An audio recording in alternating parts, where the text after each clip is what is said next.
Well, hello. This is a quick screencast to show you the state of the integration of Gazebo inside Rock. So we've been working on that for the last 2 or 3 months, both integration of Gazebo itself, but also integration of the SDF as a world description format in Rock. So the first part, how do you actually get to interface a Rock system with Gazebo, where you basically, instead of using Gazebo command line tool, you use Rock minus Gazebo, and you give him your world, and you give him the same arguments you can give Gazebo, and you get a permanent world. So that's automatically exported on the Rock system. On the Rock side, you get 1 Rock task per element in your world, so per sensor, per model. The world, the only thing that's exported in the world is the time, and on per models you get the state of each joint, the pose of the model, and you can also feed join comments to the model. This is done through our Gazebo plugin, so it's completely automatic. There's no configuration needed here.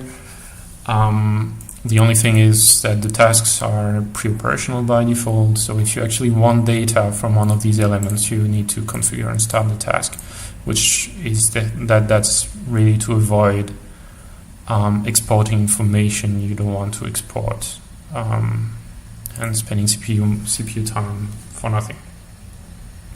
So that's the integration of Gazebo itself. Of course, there's a bit more going on. As you might know already, Gazebo is using Augur for the visualization, so that this is done with the Augur framework. But in Rock, we've picked OpenSceneGraph a while ago, so actually we can't really share. We can't use all the visualization we're doing in Rock for sensors and for state and put it in the Gazebo visualization.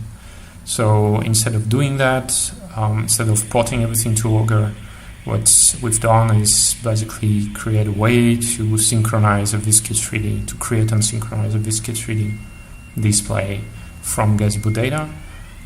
This obviously goes through here. In its simplest form, you just run raw Gazebo viz and the name of the world, and then everything is gonna just work fine.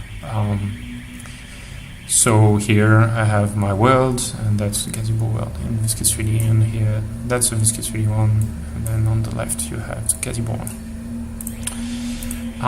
There's more to Gazebo than Gazebo, so because we actually are standardizing on Gazebo, we also are wanting to use SDF as our robot description format instead of URDF.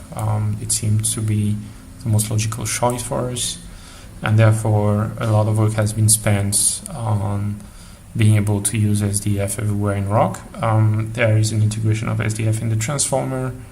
There is an integration of SDF in the tools that are using URDF, like this can still use URDF.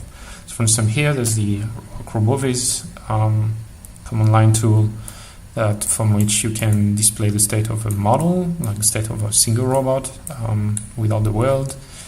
And also you can also send comments to the robot. So here, for instance, I have this arm, and I can send join positions to the arm and see that everyone's updating fine. All of that obviously goes through the Rock tasks. So what do we have? You can really use Gazebo in Rock, you can display Gazebo using Rock, and you can control, like you can use SDF as your main robot description format. Most of these are currently unpublished, where they're published on the Brazilian Institute of Robotics GitHub account, but not yet published inside Rock. There's a bunch of pull requests for that, and we also want to polish before we publish everything. Well, thank you for your attention. That's all for today, and see you next time.